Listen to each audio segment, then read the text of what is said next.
As a learner, you may often be unsure as to which preposition to use. O or ob, v or vo, v or na. We will help you choose the appropriate preposition to go with the nouns in the prepositional case. Okay, she's apparently thinking about homework. Which preposition should you choose here, o or ob? You need to look at the first letter of the following word. The letter here is de, a consonant, so the right choice would be o. Thus we can formulate a general rule. If the following word begins with a consonant, you choose o. If it begins with a vowel, you choose ob. However, there is a nuance to this rule. What exactly do we consider vowels?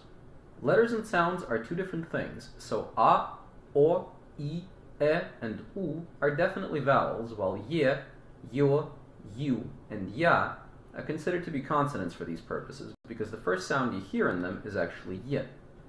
So, for example, we will say об Америке, but о Европе, об Обаме, but о елке, об истории, об экономике, об уроках, but о юге, о Японии, and without any doubts, о России. Let's move on. These two people are sitting in a car. Which preposition should you choose? The rule here is different, but you still need to look at the first letters of the following word. You will most likely choose v regardless of whether the word begins with a consonant or vowel, so in this case it will be в машине. In this case you could have just easily said в автомобиле. However, there is one exception. If the word begins with v or f and another consonant, you will need to use the preposition vo. For example, if these people are going to Florida, you will say они едут во Флориду. Or if they're going to the Russian city of Vladivostok, you will say они едут во Владивосток. Remember that it has to be not just v or f, but v or f plus a consonant. Because if they were going to say Philadelphia, you'd have to use the preposition v. Они едут в Филадельфию. And finally, the most difficult question, v or na.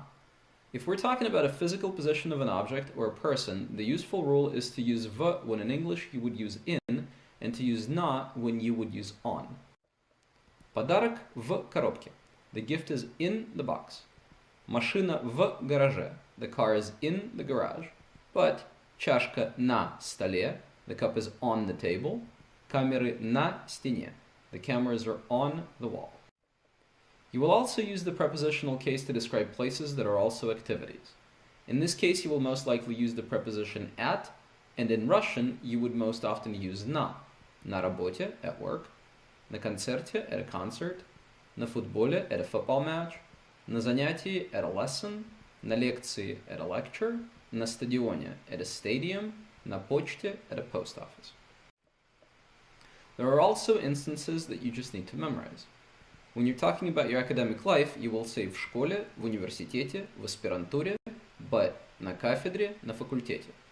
You will also say на курсе, на занятии, на лекции, but в классе, which may have two meanings. Being in the actual classroom, as well as being at a certain grade level, as класс is a Russian term for a K-12 grade level, just as курс means a year at university or college. So some examples. Это Саша и Маша. Они идут в школу. Они учатся в 5 классе. Саша любит играть в футбол, а Маша в хоккей. Саша играет на гитаре, а Маша на пианино. В воскресенье они часто гуляют в парке. As you can see, we also use the preposition v when we talk about playing games such as football or hockey, and we use na when we talk about playing musical instruments such as the guitar or the piano. А это Кристина и Андрей. Они учатся в университете. Кристина на 3 курсе, а Андрей в аспирантуре. Они часто ходят в библиотеку вместе. В воскресенье они ходят на стадион и играют в бейсбол.